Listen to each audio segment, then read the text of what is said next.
Let me introduce Vee Popat. Thank you. I better make sure my phone is silent. Thank you, Tom. Thank you, Deborah. Thank you, John, for asking me to do this. This is hopefully not my last leadership talk. It's really how all of this lands. And if my wife will tell you, I completely overthought this entire thing. So I hope you enjoy it. We're not going to do it like a TED Talk because an hour and a half TED Talk, you'll be asleep.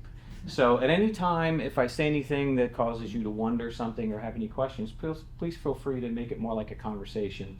John, please feel free to heckle me from the back. That's why you're in that row. So yes, my friend John asked me to talk a little bit about the Fine Arts Center and a little bit about servant leadership. And I'm flattered to be asked to do this. I never thought I would be in this position. Tom, you set me up perfectly with what you said before, so thank you for that. So a lot of this is supposed to be funny, so if you don't mind laughing at the jokes, if you don't, I'll make some sort of gesture, and then you can laugh. So that's me up there in a professional headshot. I'm in my 24th year in public education. It's hard to believe. And I have more years now as an administrator. The math won't make sense except when I tell you that I did administration and band directing at the same time for a bit. So I have more years doing something that I never thought I'd be doing in an industry I never thought I'd be in. And here I am, and with, I think, arguably the best job in Greenville. So just a little bit about me there. You can see from the numbers at the bottom, including the crazy decimal points, I also do mid-year transitions. So if any of you are going through one, I can help you with that. It seems to happen to me all the time, including moving out of state. This is also a little bit about me up there. I do play the saxophone, or I attempt to play the saxophone. That's a really cool picture. So if any of you play an instrument, make sure you get somebody to take a really cool picture of you. Everyone will think you're fantastic. Father of 3 fabulous children up there. You can see here we're all taking care of blackheads as teenagers together. And the little one, who arguably is the cutest, except for my wife, who's the cutest up there. And just a little picture of my life as a band director. And I really am fond of that picture in particular for a couple reasons. That's the Randolph High School Jazz Ensemble after winning 3rd place in the state. And we had never done that before. And we did it on 1 rehearsal a week. So the students had 2 hours a week where I could reteach them what I had taught them the week before. And then they had the entire week to not practice, cram the hour before rehearsal, and then regurgitate it all out. And they did it. They managed to finish in 3rd place after Princeton High School, which rehearsed every day. And I'm really proud of that picture, not because of the trophy, because in that picture are doctors and lawyers. We won't hold it against, unless there's any lawyers in the audience. Anyone? Okay. We won't hold it against them. Veterinarians, there's a couple of teachers in there.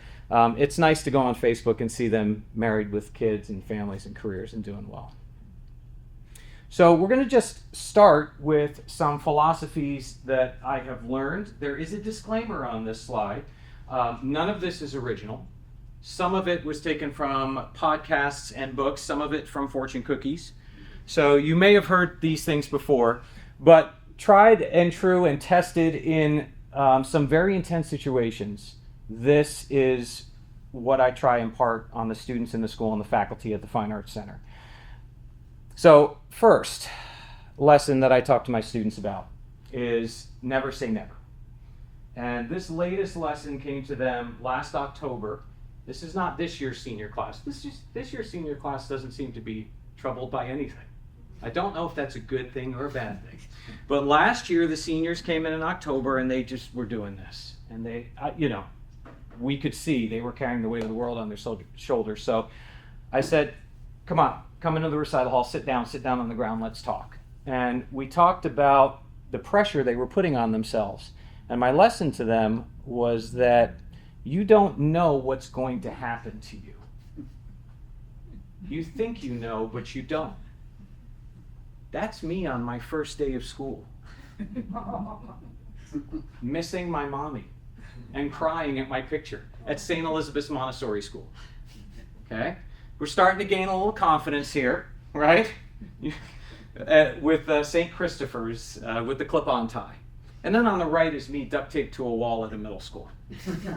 So where we are is where we never think we're going to be.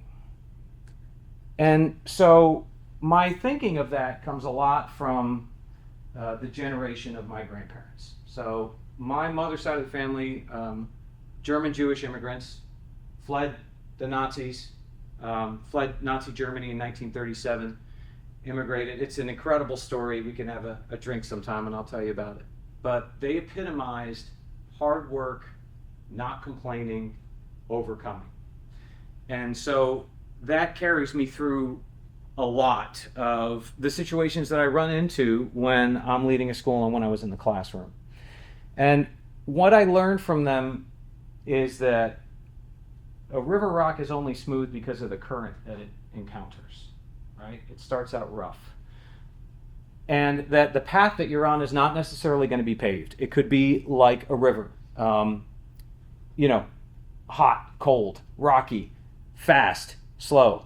So flexibility and adaptability was something that they impressed upon me and that I ended up just running head onto in life. So some of those things that I tell my students, the college I went to, Virginia Tech, was not the college I wanted to go to for 3.5 years of high school. I was determined I was going to Boston College after my sister, and then I ended up at VT because I got waitlisted at Boston College. When I was at Virginia Tech, I was a political science major for 15 minutes. I sat down in the poli-sci class, poli-sci 101, 300 people. You're going to learn all about the inner workings of government. I'm like, no. And I got up and I walked to the office of the political science department and I said, I would like to drop my major. And she's like, already? Yes, ma'am. And at that point I became aware of the art of self-sabotage in order to get what you want. So I was a music minor at Virginia Tech, and my father, a very traditional Indian, said, you will not do music. Musicians don't make any money. Well, I'll show him. So I didn't show up to any of my intro to business classes. Now you can imagine me telling the seniors this, right? Their fearless, great, dignified saxophone playing leader saying, yeah, you don't have to go to your ed class. I failed. I didn't show up, right? I manipulated my way into a music major. And my parents said, you can do music, but you have to do education. I don't want to do education. Education's stupid. I want to play my saxophone. Okay, fine. You're going to do education. So I did that. And then I was going to be a classical saxophonist because I love classical saxophone. This would end up, being a jazz musician would end up changing my life in so many ways. So then, instead of going into education, I went down, I got my master's at Miami. I'm never going to be a teacher, never. I'm going to perform on Broadway. I'm going to be in a Broadway pit. Moved back up to New Jersey, was with my parents in their house for like 5 days. They were arguing. I took the first job I could get. Like, look, the one school district was like, here's $40,000. Would you like? And I didn't even listen to what the job entailed. I'm like, get me out of my house. So I did that, and eventually ended up as a teacher back in my hometown school district in a really high-performing arts district. And I'm walking into the main office just to check my mailbox, and my favorite teacher of all time is standing there. He's serving as the interim vice principal, Rick Martone, amazing history teacher. And he just looks at me, he's like, you should be an administrator. And I'm like, yeah, right, that's so stupid. But, you know, as a teacher in New Jersey, if you get more degrees, you get higher pay. So I'm like, I'm not going to use the degree. I'll just go get my master's in educational administration. And I went and did that. And then the next thing you know, the art supervisor position showed up, and I did that. And then a middle school principalship opened up, and I said I'd never do that, and I did that. And then I said I'm never going to leave New Jersey because I'm a Jersey guy. Oh, and then I left New Jersey. So I tell this to the students, and they're by now either falling asleep or looking at me like, how did you even get qualified to do this job? I'm like, you just stop putting pressure on yourself. You have to have adaptability, you have to have flexibility, you have to have some sort of faith. It could be religious, it could be spiritual, it could be faith in yourself. But these ingredients are absolutely necessary. And you can see at the top of the screen, this is a quote that I've shared with the students before. You don't need the answers right now, the path will reveal itself.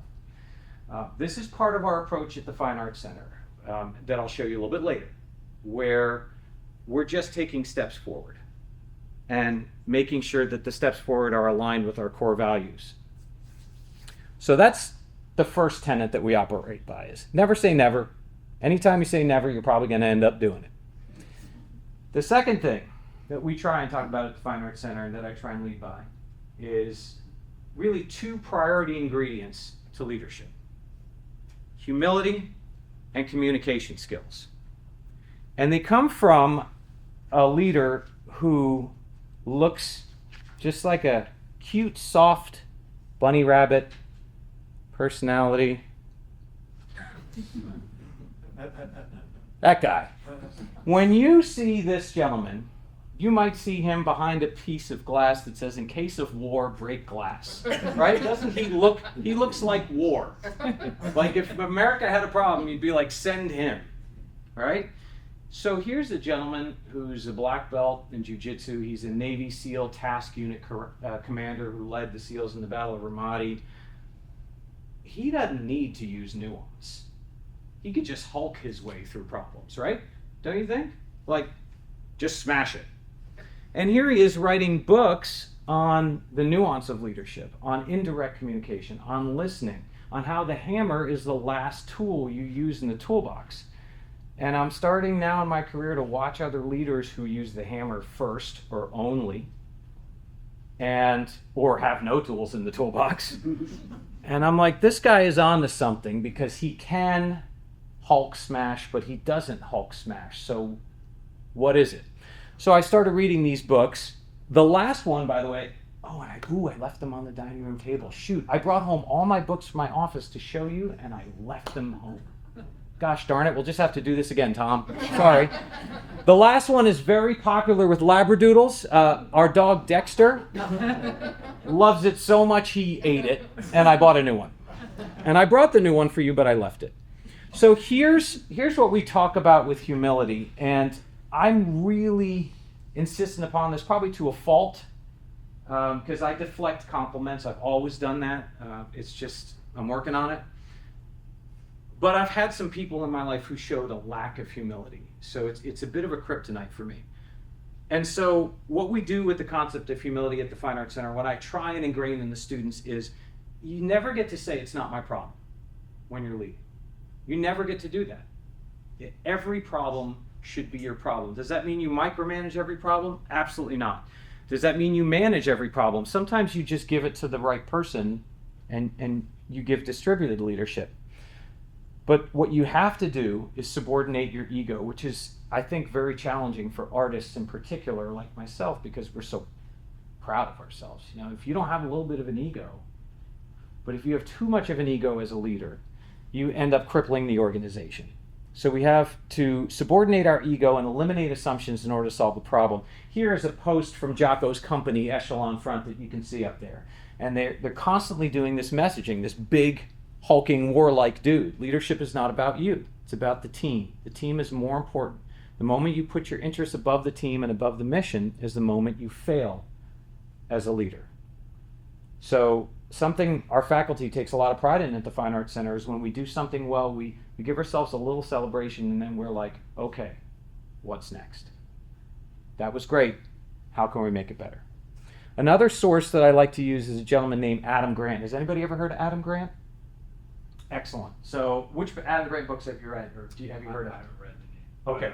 I'm familiar with them through podcasts and things like that. Amazing, right? He wrote the book Originals, and so I follow him. He's a really great thinker.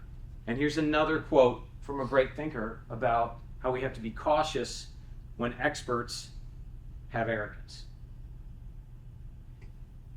One thing I love about my faculty is that they allow me to be vulnerable in front of them. I will always say, I don't know this, will you help me? And in turn, they help me. Very often they do the job better than I could do, and they feel empowered that way. So I've tried to earn their trust, and bless you, and the trust of students by expressing humility, not asserting authority. It is very, very rare that you will hear me at the Fine Arts Center saying, do it because I said so. That's the hammer. And that's very last. That's if you've exhausted everything else and you've ruined your relationship with the person and you need to have them do something. The second tenet that we try and do a lot of is communicate effectively and clearly. So one thing that caused the ire of other principals in West Essex, when I was a West Essex middle school principal, the high school principal, Cesar Diliberto, we were friends and he did not like me. Because every Friday I would put out a newsletter to my community. Now, middle school principals have medium-sized problems. High school principals have large-sized problems. So I had the time to do it. He could only do one a month. So he was always mad at me because I was over-communicating in his words. But I still do it to this day. And here's an example of what I send out. Some of y'all have already seen this, or you know it exists. Haven't read it yet. Honey, have you read this one yet? Yes. Honey, you're awful quiet. So every single newsletter starts with a greeting and then a student leadership lesson. I've done this since I was middle school principal in 2013. Because the philosophy is that every person is a leader. If you have an influence over someone else, you are a leader. Now, maybe that someone else is just yourself. But hopefully you have influence over your own decisions and the things you're doing, therefore you are leading.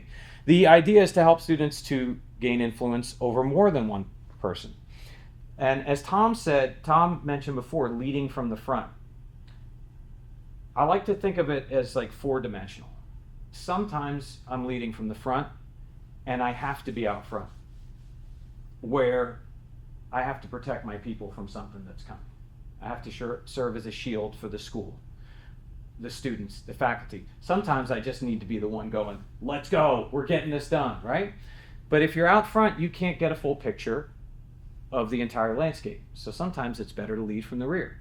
If I'm behind everyone, I can see where their positions, I can help them to maneuver so that we can get through a difficult situation. Sometimes it's better to lead from above.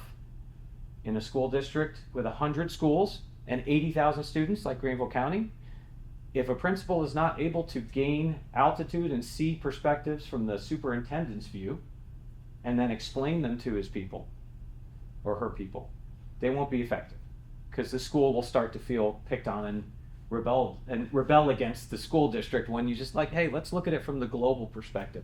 And then sometimes you need to be the person cleaning up the coffee spills, going into the classroom that's too cold. There's a mouse in the fiber arts studio. There's a bird that flew into the school. All of these things have happened. All of these things. And it's like, all right, I'm not going to call somebody else. I'm going to be right there, moving the chairs, rescuing, hopefully, the mouse, right? Because we artists, we don't no harm, right? That's very important. So it's the perspective. And very often, back to the newsletter, my quotes that I send the students will be specifically targeted or addressed to something that is going on at that time. It's always veiled. I'll tell the faculty, like, I got an Easter egg in there. Did you see it? So if you look at this week's, I'm about to talk to the students about a state law that's going to ban their cell phones from the tardy bell all the way to dismissal. 0 cell phone access. Yes, but they're going to rebel harder than they practice. So I don't think they're going to get this. I'll put this quote when I meet them on Thursday, because I'm going to explain to them what the law is intended on doing. And then I'm going to tell them how we're going to handle it. And that's going to be one of those hammers. It's going to be a small hammer. But it's going to be, this is what we're doing here. And it's not negotiable. We're doing this, right? The default is distraction, not improvement. So hopefully it sets a little light bulb off there. They're teenagers, so it might be 20 watts. You know. And here we have a little quote that's aimed towards the end of the semester. What happens at the end of the semester? Performance goes down, exhaustion goes up. I don't care, I'm a senior. Okay. So we throw these little Easter eggs in there to try and get them to see what's going on. I also have a student advisory council where the students give me feedback and we work on things and we do leadership lessons so we can empower them. The second tenet of communication is that we take the approach, myself and my assistant director, if someone doesn't understand something, it's our fault. Very often in organizations, you'll have venting. Venting is natural. It should happen as long as it stops at a certain point and doesn't turn into gossip, right? So we'll be like, oh man, I can't believe that teacher didn't do that. Okay, now what? The teacher didn't do it. How did you explain it to that person? How do they learn? So if I have 27 faculty in my building, I have to lead 27 different ways. Some of them may be very close, some of them may be far apart. What does that conversation look like to that person to make sure they understand? Hey, is everything okay? Yeah, it's fine. Why? I just noticed that this was going on. I want to see if I could support you, right? Not the hammer. A good intention conversation about it. The leader must always explain the why. When we sit down on Thursday, why does the state legislature think it's a good idea to ban cell phones? Let's take the anger out of it and let's assume that everyone is doing the best thinking that they possibly can, right? They want something good to happen. What is that? And then I'll listen to them. And then I'll say, well, they want you to be better. They want our society to be better. You may not like this. Now, here's how to voice your concern properly. That's when I'll put the personal cell phone and email address of their state representative up on the board and say, call away. Be nice. Don't represent yourself poorly, but make a good argument. And then this is why we're going to operate that we're going to operate. Finally, the last one, and the thing that I think I struggle with the most, I'm getting better, but it's hard, is the leader is supposed to be the one in the meeting who does the least amount of talking and the most amount of listening. Very often when we have the pulpit, we're preaching. What we should be doing in a healthy organization is listening, and not listening to verify that we're right, but listening to find out where we're wrong. Because theoretically, you've hired the best people for those positions. So they should be better than you, right? And they should be able to teach you something. So those tenets of communication are things that we try and prioritize at the FAC. And finally, the last thing that I bring with my leadership perspective is that life is a bit of a laboratory. And I get this, and I only figured this out earlier this year. I was having coffee with another, now a friend, but prior just, a gentleman I was introduced to, who also is a jazz musician. And we were talking about the things we do, and he said, yeah, you just do jazz. I'm like, what do you mean? He's like, everything you're doing, you're thinking on your feet, right? Yeah. You're collaborating, right? Yeah. You're in a bit of chaos, but you're trying to bring order out of that, right? Yeah. That's jazz. So my time as a classical saxophonist and then jumping into jazz, I think has prepared me to handle a surprise medical emergency at the school. For some weird reason, when stuff gets crazy, I'm like, let's go. I think it's because it's jazz. Because when you're up there with your saxophone on the bandstand and something happens, the tempo speeds up, you're like, okay, here we go. How do we get out of this, right? So that has been a real blessing in my life. I'm driven to seek constant improvement, but one of the things I have to guard against is, as a principal and as a husband and father, is toxic productivity. And that's something that Jocko refers to very often, because he's always around his house, like, did you do this? Like, my poor son who's sitting right there, did you practice? Like, it's not everybody thinks the way you think, right? And that's something that's a very important perspective as a leader to bring in, is within your organization, you may think that TPS reports, any Office Space fans? There we go. TPS reports are the most important thing in the world. Well, the creative writing teacher doesn't care about that. I have a friend who leads an art school in Chicago.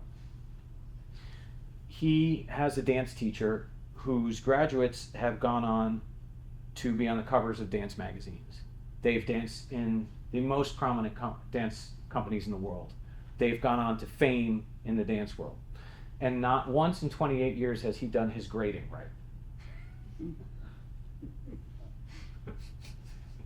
So you have to decide as a leader what's important. Sometimes faculty members will not do a certain thing right, and the office staff will be like, I just can't believe, and it's like, you know what? they're magicians in the classroom. I'll proofread the newsletter. It's okay, right? So we have to be able to adjust our attitudes. And the books and podcasts were supposed to be here, but like I said, I forgot them and my dog ate one. So we're going to keep moving. We just saved like so much time on this presentation. So I do have some Fine Arts Center family here, and I do want to pivot now to how we are applying these concepts at the FAC. But I'm going to start out just for the few minutes of assuming you either have not seen this part of the presentation. I don't see any new recruits, so we're gonna imagine that you have no idea what the Fine Arts Center is. Is there anybody in here, don't be afraid, who has no idea what the Fine Arts Center is? Oh, yes. All right, good. Newbies, we love you. All right. Well, then let's do this. Maybe. Welcome to the Fine Arts Center, where we prepare dedicated students for 21st century careers in the creative, visual, and performing arts.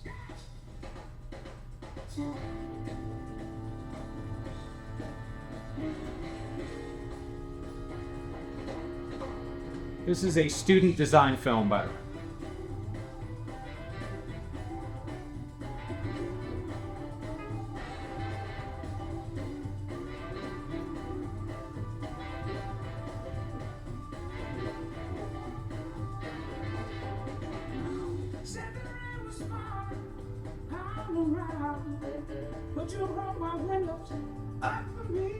I don't always tell this. Nope, we're not going to do that again. I don't always tell this part of the story, but I think you'd be interested. So I asked our film teacher to make a promo video 45 seconds in length for an award we were receiving. And he said, I was scared too, because our teachers have their curriculum. And neither a fire drill nor a natural disaster may get in the way of this, right? So I'm like, pretty please? And he's like, yeah, sure. So I'm like, all right, I have ideas for the film. And he's like, no, we've got this. So instead of them coming to my office, I was invited to their room, and the students pitched the whole thing to me. So talk about like getting out of people's way. Give them the idea, give them the why, let them run. And that's what happened. So if you don't know about our school, we're turning 50 this year. Happy birthday to us. It's very exciting. We are in a building that is from 2007, but the school itself dates back to 1974. And you can see up there, we serve gifted and talented high school students in the visual, performing, and creative arts. We teach our pre-professional arts 5 days a week for about 2 hours a day. So students are with us for half the day. The reason why I have this information up for you is because I want to make sure I continue to dispel a rumor. I get a lot of, oh, that's only for the elite kids, right? I had a friend I saw at a principal meeting, his daughter's a 6th grade violinist. I'm like, your daughter should audition for our school in 8th grade. That's only for the elite kids. I'm like, well, we got a couple of elite kids, but the rest of them are just good kids trying to learn and get better. And, you know, like, what is elite? Maybe Michael Jackson's elite, but that's about it, right? So they're all working on it. So of these programs that you see up there, the majority of them require no prior experience or training. There's no way for a middle schooler to learn architecture early, unless their parent's an architect, right? Creative writing, all of the applicants are qualified because they've taken a writing class.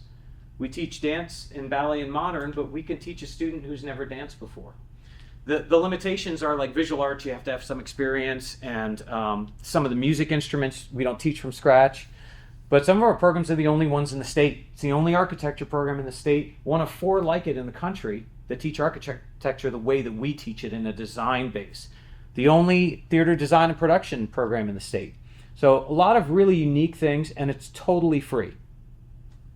Now, very often I get asked to do interviews, which is awesome for the school, right?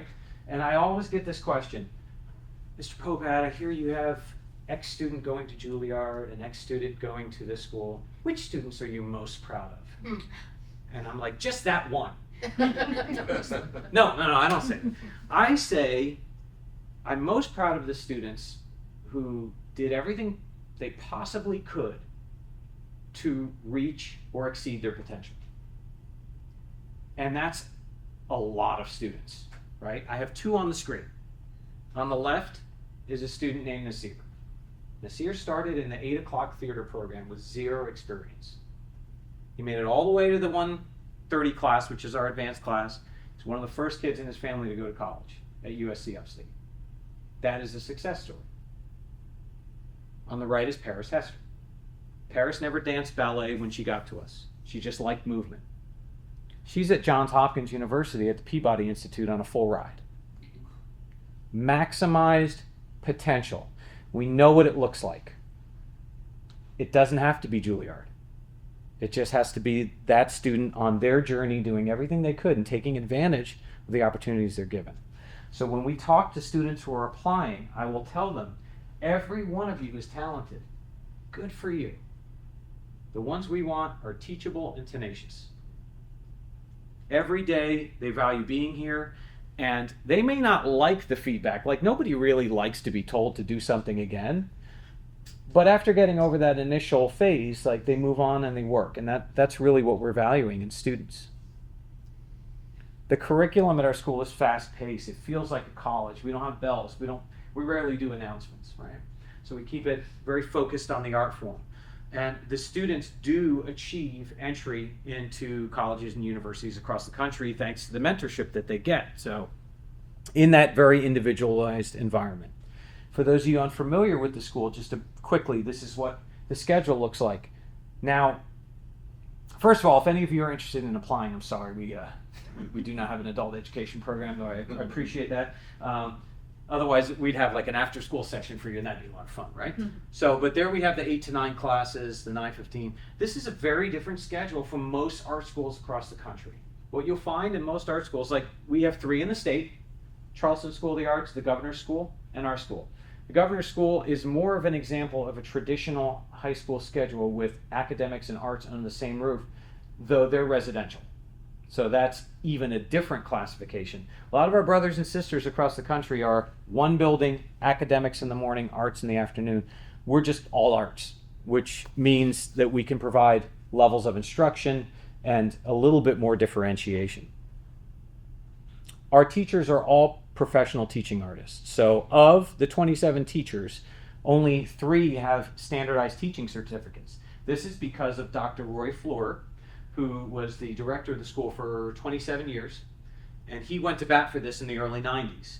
And the state of South Carolina made a great decision to allow our teachers to be able to teach without that standard certification. So the advantage to this of our students is that, when they study with Dr. John Greer, he's a composer. They're composing with a composer. That makes a difference. When they study jazz, the jazz instructor is playing gigs. The students are preparing for gigs. It's the same pathway, arguably different levels, but the same pathway. And just a few more facts for those of you not familiar with the school. This is called our humble brag slide. We do not compete for the hardware. We compete for the preparation because judging arts it's very subjective, right? You might like Michael Jackson. I might not. I do, but you might not, right?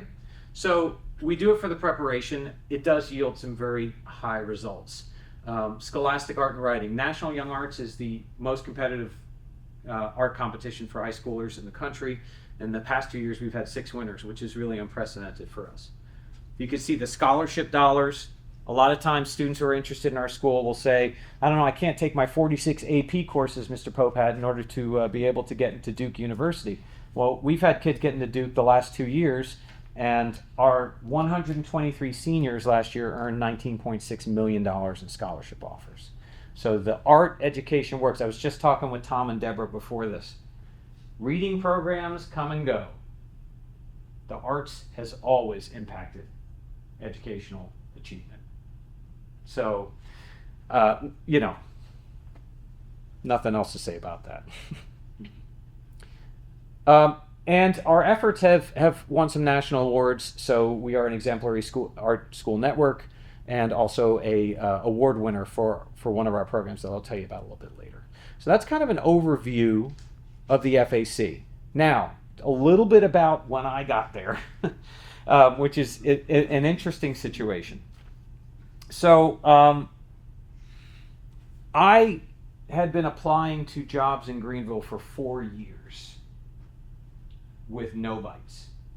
Anytime I applied for a job, I would email the superintendent of that area and say, can I please have some feedback about my application? You know, what did I do wrong? Why don't you love me?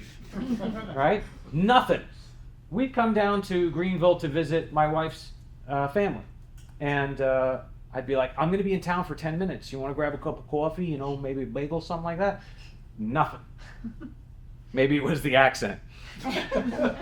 In hindsight, that gentleman supervised 35 schools. There's no way he was taking the time to give me a feedback meeting if he wasn't going to do that for the thousands of applicants that he did. So one day, I'm at the middle school in New Jersey. Our house is on the market because we're out of room. I got 5 people using one bathroom. Unbelievable. And I get a typical Friday in a middle school where a student comes up to me with their cell phone and says, Mr. Popat, one of my friends is sending me some text messages and they're a little troubling. I'm like, oh boy, well, it's Friday and it's a middle school. Here we go. And I look at them and they are a little bit troubling. Little bit troubling. So I find out, I ask, who is this student? I don't recognize his name. They don't go here anymore. Well, I track them down to Greenville, South Carolina. Oh. And then I track them down further to the middle school where our cousins go to. It's weird, right? I call the middle school, give them the information, they secure the student is safe. The principal calls me back later that afternoon and she's got a little bit of a Jersey accent. I'm like, oh, one of my people. So we start talking and I'm like, not for nothing, and no offense, but how did you get a job down there? Again, the difference in communication regionally. In New Jersey, we just go right at it. Like, what are you doing? I'm not, you know? So she's like, it's not, you know, they've been doing a lot of hiring from within. So you just have to keep trying. In fact, there's a principalship coming up and soon. You should go on the website.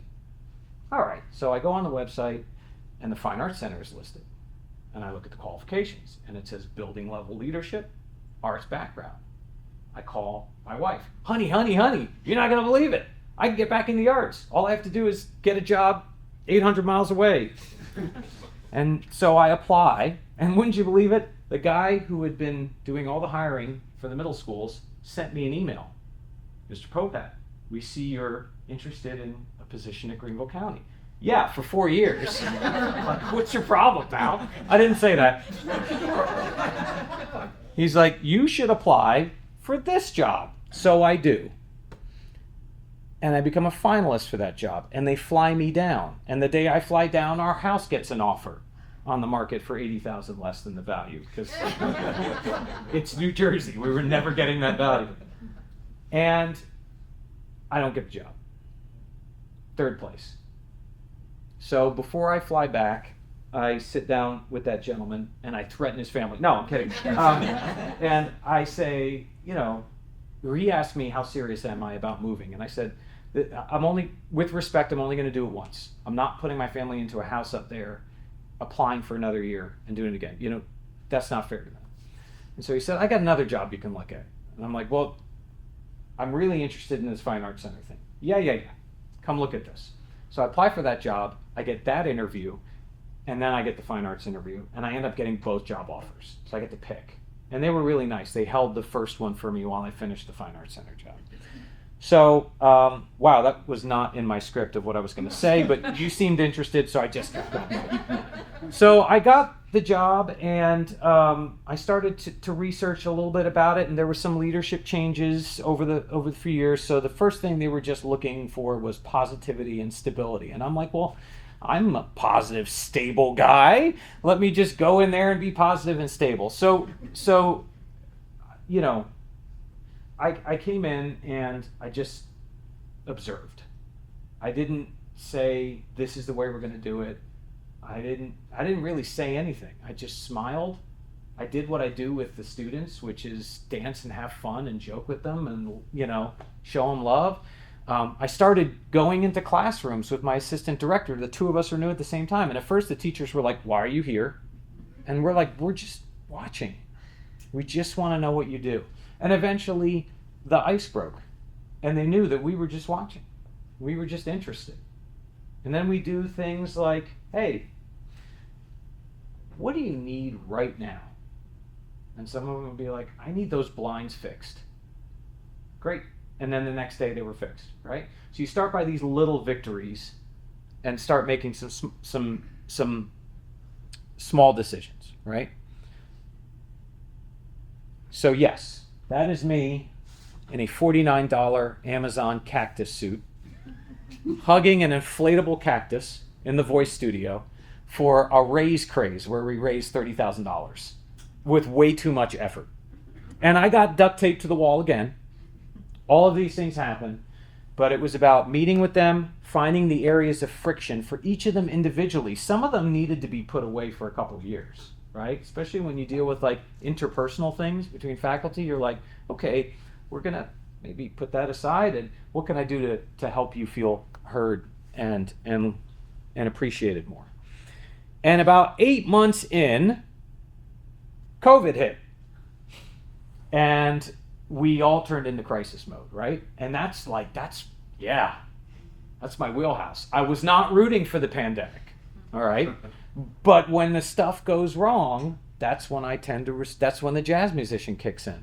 So I'm proud that we were able to experience organizational growth that was exponential during the pandemic, and we did it by doing 4 things. The first thing is clear, concise, timely communication. The moment I got word from the district, I immediately emailed the faculty. Didn't matter when. We met on Google Meet, face-to-face when we couldn't be there, and we troubleshooted together how to teach art and subjects where you need to be touching things and you can't touch them. How to teach art where you have to breathe within a space and you can't breathe in the space. And the faculty were amazing. They didn't let anything fall out. And it was great to be ahead of the curve with our communication, because we were doing things and then a month later the district would be like, we think you should start meeting via Zoom with all of your faculty members. And we were like, okay. We had already done it. So that was great. The second thing is a Jocko-Willink principle that's not original, but iterative decision making. If you don't know what that is, it's making small decisions consistently.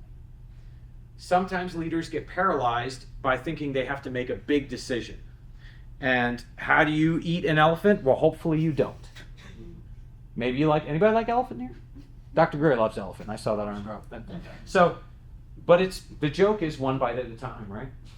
So we had to keep moving forward and had to keep showing them successes.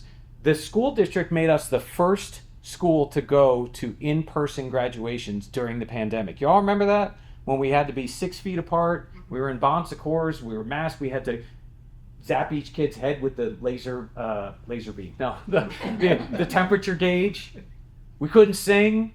We had to take pictures with graduates, and I would stand there, and the kid went on the other side of the plexiglass, and we both leaned in. And we were the first one to go. I think it might have been trust, or we were the guinea pig. I don't, like fine arts, let them do it.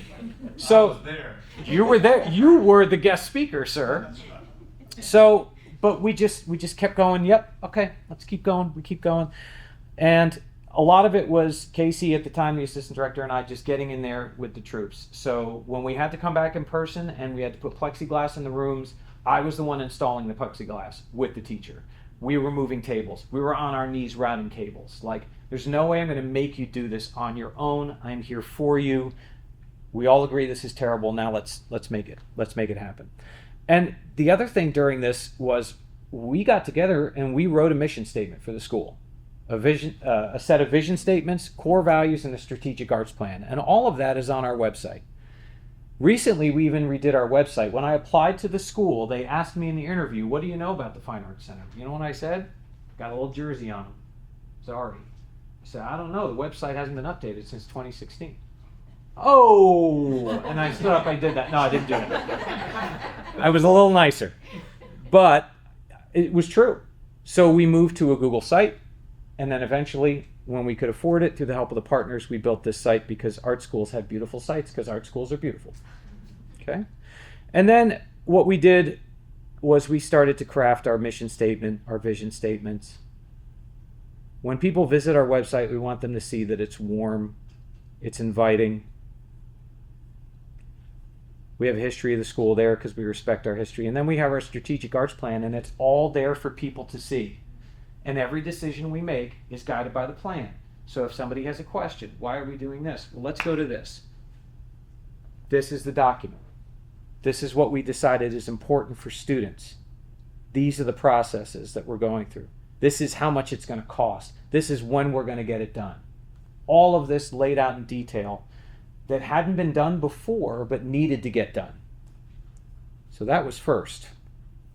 That was during the pandemic. Sorry, let me go back to this. Boop. Okay. And all done virtually, which was a challenge. And then each year we've made sure that we've made our core values more visible to the community. We have infographics for these, and every student and every family gets one. And on the back of it, there's a beautiful picture of the students with their hands together, and it talks about community is one that grows together. So our core value commitments influence every decision that we make. It's what we look to build in the students, and then we put descriptors there. So if we ever have a student who's struggling, we talk about, or if we ever have an issue with gossip in the school, talk to people, not about them. So everything's covered. During the pandemic, and thanks very much to Tom Strange, we reorganized the Fine Arts Center partners. I went around to art schools across the country. I saw that their foundations, their 501c3s, on average, were doing about $300,000 to $500,000 a year. Whoa, what does that do?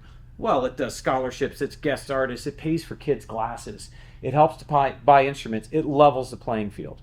So we did a reorg. We also applied for ABC certification, that's Arts and Basic Curriculum, which helped us to become known throughout the state as a model art school that other South Carolina art schools can come visit and use as a resource, especially with our teaching artist model. In earning that grant, we received $12,500 of grant money per year, which I use to take a team of 5 to the National Art Schools Conference. So we will go annually each October around the country to visit art schools, to see what they're doing, to talk to other teachers, to make connections, so that creative writing teachers who are dealing with their books being scrutinized by local governments in X state, and that state can come together and say, okay, how can we strategize our way out of this? And finally, we received a $80,000 grant from Greenville Women Giving for our Summer Arts Initiative. Because one thing we noticed when we started there was there were very few students attending the school from Title I middle school areas. This year, we have 14 students who go to Berea High School. When I started there, it was like 1 or 2. All right, so we're trying to make sure that students all across Greenville County have access to this art program that's free. So over the last 5 years, there's been 5 main areas that we've addressed. You can see in the left column the funding for the partners. Our first year, 2021, was board contributions only. We raised $50,000. And remember I said that I did that raise craze and we got 30 grand, but then I divided it up evenly amongst 27 teachers. That didn't do a lot of damage, except for the cactus suit, because that picture's never going anywhere. But then the second year, 135. The third, 180. Last year, 235. This year, the goal is 280. We just hired our first executive paid position, an executive director, and the mission is $500,000 a year. What's that going to do? Any kid who wants to go to a summer intensive, free. Right now, we pay a little bit, free. Guest artists, free. We take 40 students to New York on an annual basis for the unified auditions. This year, we're paying for 3 of them. Wouldn't it be great if that trip was free to all of them? Yes. It would. It would, because Kathy Hennessy has paid for that trip twice for her daughter. So the partners are right here. We built a website for them, and again, this is all this will all be on the slide deck when we share it. So you can dig in to see what they're doing there. It's an extraordinary group of all volunteer board members.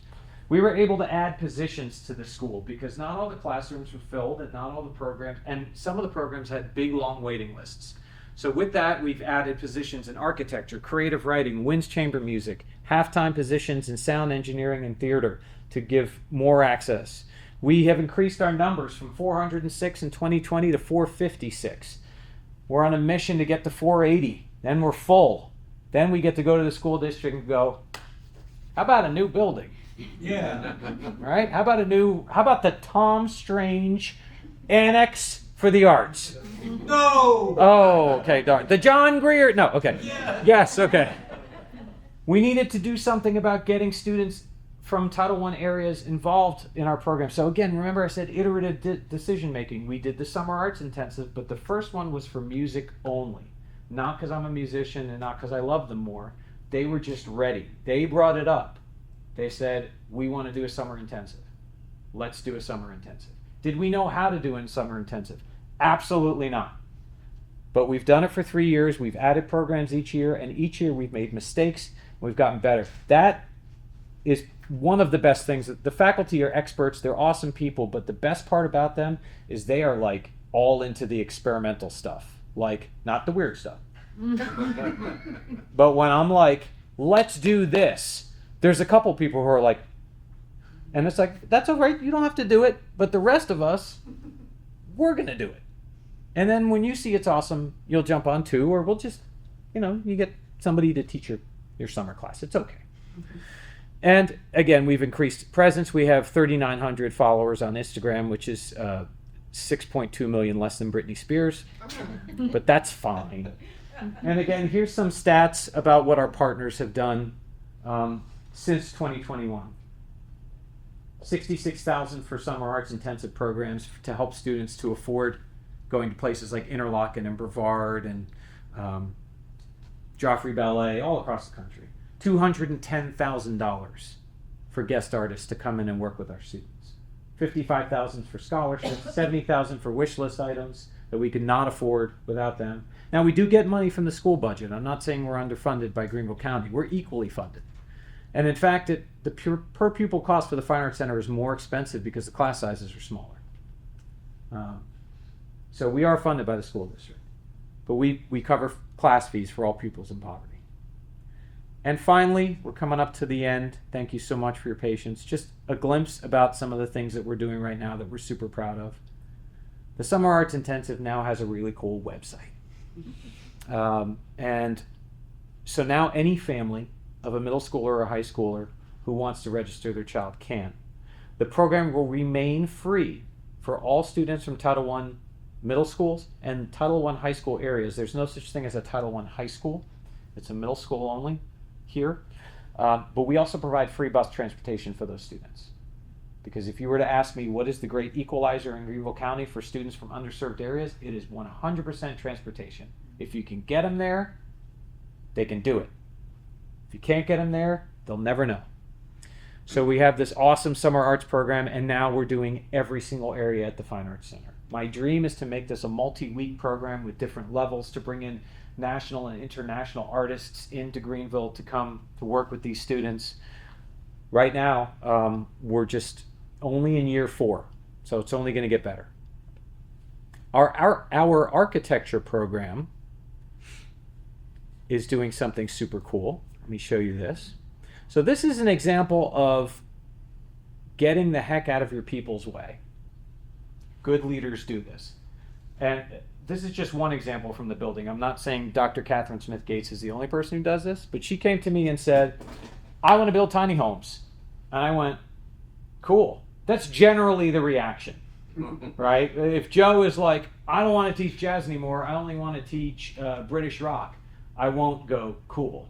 I'll go, Joe, we need to talk. Okay, it's a jazz program, buddy. If Joe gives me the why he wants to do British rock, maybe I'll change my mind, right? So, sorry, Joe, don't mean to pick on you. So, Catherine Smith is like, we want to build tiny homes. How can I help you? Well, we'd like to partner with the Greenville Homeless Alliance. Great. Let's talk to Susan McClarty. She's the parent of a graduate. So we talked to them. And we worked and we met and interviewed with people who are suffering from homeless. And we met with veterans. And we met with a variety of organizations like Soteria. And then finally, last year, our top level students designed 3 tiny homes. And after designing them, we partnered with Craig Galden Davis because you need to have an architect to draw up the plans. It's a liability thing. Everything in public school is a liability thing, right? So Craig Galden Davis helped us to draw up the plans. Models of the home. This is the one that is being built by students at Bond's Career Center. I'll show you that in a second. Then we partnered with Jerry Blassingame of Soteria, because Jerry helps, and he has an unbelievably high rate of success with people who have been released, previously incarcerated individuals, and people who have been released into the community, and he helps them to find success and gets them on their feet. And Jerry donated a piece of land that they own for the tiny homes. And our students designed the placement for those homes. And then we partnered with Bond's Career Center and their construction program to build one of the 3 tiny homes. The other 2 are being built through the Greenville Homeless Alliance because they just won a grant from Greenville Women Giving. Here's construction students working on the house. They're collaborating with architects. This whole project started with, how do we get students in construction and architecture to talk to one another so that they can work better with one another down the road? And now it's, our kids are picking up hammers, their kids are picking up building plans. It's amazing. So this year, and we have all these studies that we've done around this project. This is a project that won an award by the Art School Network. There you go. 0% recidivism for Soteria. Here we are. That's the hammer and nail ceremony. And there's all the kids together. This year we have 4 more houses being built. So it's really easy if you hire great people and you just let them run. And then our last thing that I'll close with is when I started here, people would be like, oh, you're from Jersey. You're one of those damn Yankees who moved down here. I'm like, yeah, what you do? No. I said, yes, I am, and I'm so glad to be in your community. And then they go, what do you do? I'm director of the Fine Arts Center. Oh, that's that one downtown, right? And I'd be like, no, that's the governor's school. Same person started both, so I get it. But we've actually been around for 50 years, right? So we're a little bit older. Oh, okay, where's that again? So we had an identity problem, and then I'd go around to people and be like, oh, the Fine Arts Center is Greenville County's best kept secret. Why?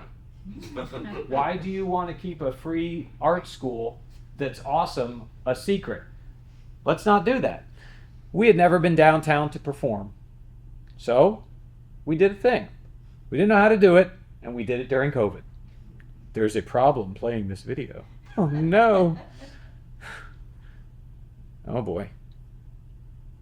Hold on. You've got to see this video. Maybe this is it. Yes. I win. Google loses.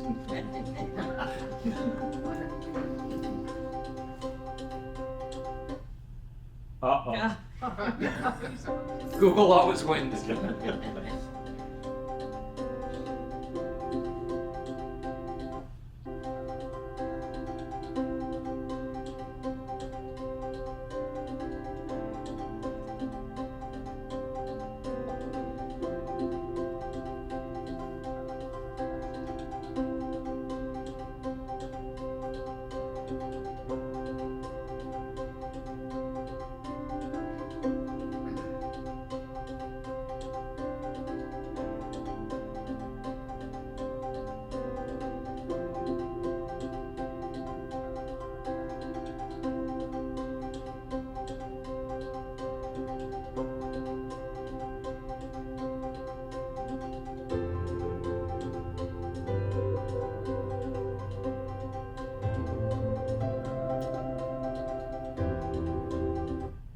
Uh-oh. Stop it, Google. Huh. Murphy's Law, right? We'll give it another. You think about what you did, Google. Are you sorry? Google is not sorry.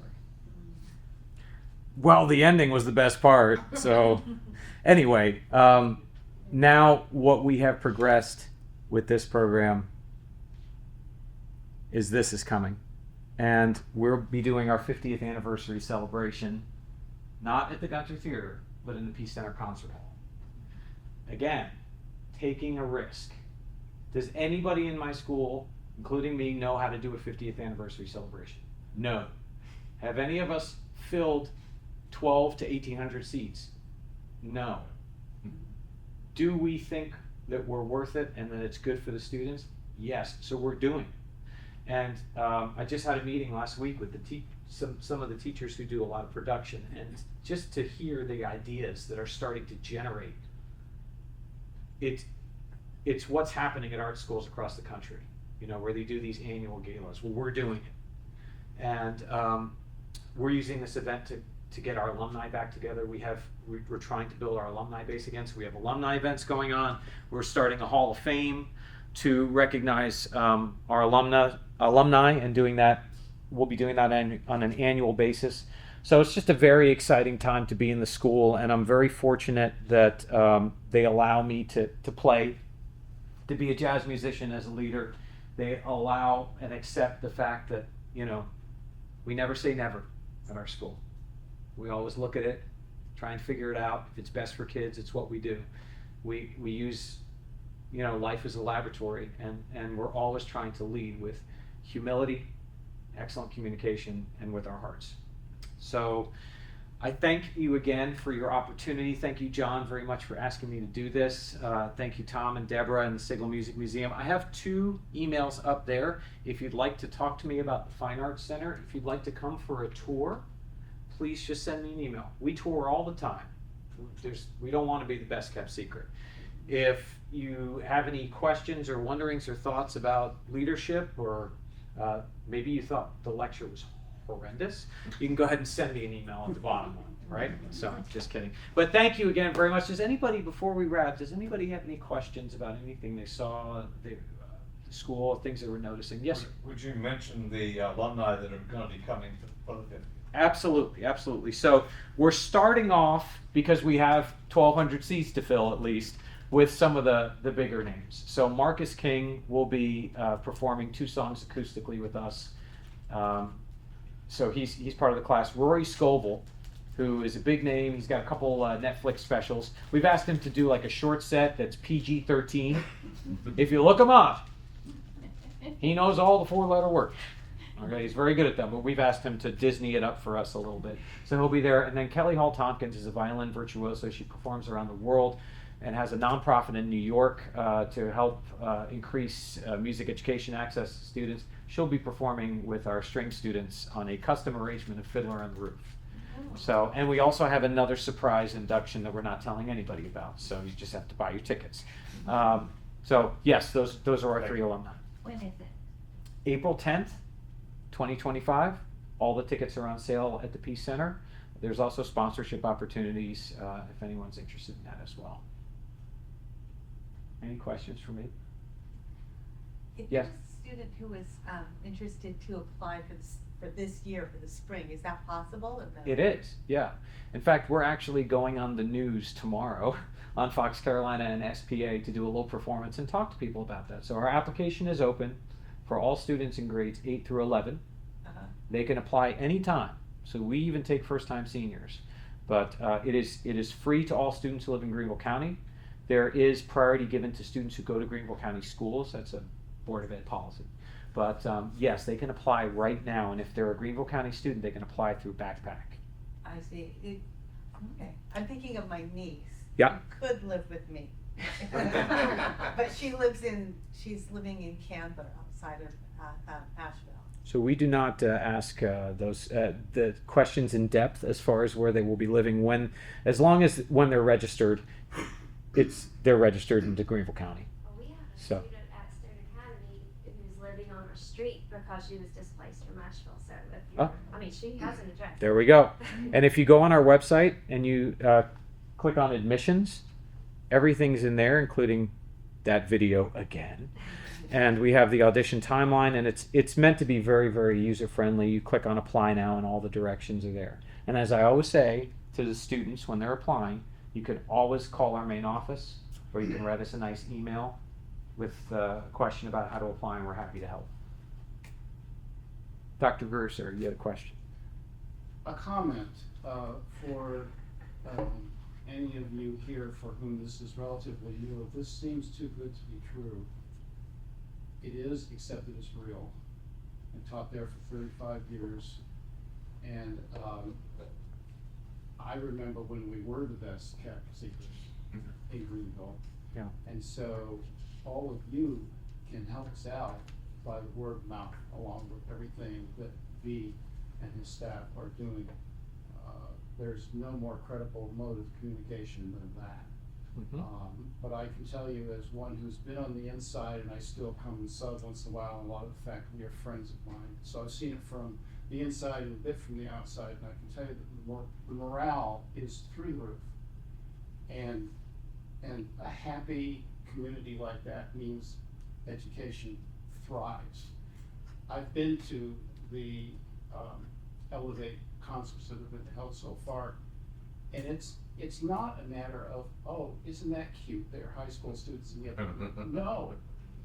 This is New York. It's good by anybody's standard. So check it out. Be a supporter. Get some folks there. We all know people who we meet them and say, you should go to, or you should have gone to the Fine Arts Center. So Yeah. Tell them about the All-Stars at the Peace Center too. Yes, so the Jazz Studies program, which is now under Joe Davidian's leadership, those students, they're going to blow your mind. The training that they get from Joe and previously from Steve Watson, when we send them out to play gigs in the community and people ask for them to play, I tell them it's $125 per person for their rate. And they'll look at me, I'm like, you'll get it. Just hear them. Because they'll show up on time, they'll be well dressed, they'll communicate well, and they play great. They play professionally. So that group, you know, and I've been to art schools in LA, I've been to Duke Ellington in DC. This program is on par, and in some cases, in some areas, better than the art schools that I've been to. No disrespect to them. It's different. Everyone's got their strengths, but that's happening here. It's incredible. Thank you all so much. Appreciate it. Yes, ma'am. Well, I want to go back to the first part of the presentation. Yes, ma'am. That guy who looked like War. Yes. And his books. Yes. Let's You go. put him to read books? War guy. What was your favorite? Okay. The same one that the Labradoodle ate. You and the Labradoodle have similar tastes. Dexter's a good boy, but he's a little anxious. And yes, he's named after Dexter Gordon, not Dexter, the murdering TV character. So the first book that he wrote, Extreme Ownership, and we have to be careful with that word. When I said, I think I said this before, when I said extreme to the artists, they were like, what are you doing to us that's extreme? I'm like, no. It just means that you own everything. Like, it's all your fault. It's all your problem, so you can actually influence it. And they were like, okay, that's extreme. But many people took that book too far because they're like, I'm extremely owning everything. So then he wrote The Dichotomy of Leadership, which was like, all right, there's a dichotomy. There's times to move fast, there's times to move slow. You have to develop a perspective. This one, to answer your question, Kathy, summarizes it all. Leadership Strategy and Tactics is like my leadership encyclopedia. So I will go to there. If I have a situation where I have to influence my boss, there's a chapter on that. It's a small section. And it's like how to lead up the chain of command. If I'm dealing with a superior who doesn't get it, there's a section on that of how to deal with that situation.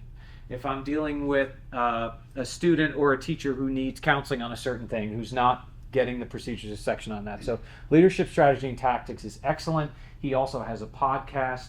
He does reviews of tons of military books. If I wasn't a band director to start out, I probably would have been a history teacher. I'm very interested in military history, so that kind of speaks to me a lot. He's excellent if you don't want someone who looks like War to study. John Maxwell is outstanding. John Maxwell is a pastor. He's planted a ton of churches. Very similar message, just not through military history. Again, Adam Grant is outstanding. James Clear, the author of Atomic Habits, is wonderful. So there's a lot of resources out there. Those are the ones that I I have gravitated towards. There's also a book that I brought, but I didn't bring, called The Morning Miracle, and I've used that a lot with my students this year. It's by Hal Elrod. It talks about how to structure your morning to be successful in the day, and the choices that you make leading towards the outcomes that you're really looking for. That's another excellent one. And there's a phone app to hold you accountable. Miracle Morning? The Miracle Morning. The Morning Miracle. One of those two. If you put in Miracle Morning or Morning Miracle, they'll go to the same book. It's yellow, it's got a sunrise, it's all happy. Who's the author again? That's Hal Elrod.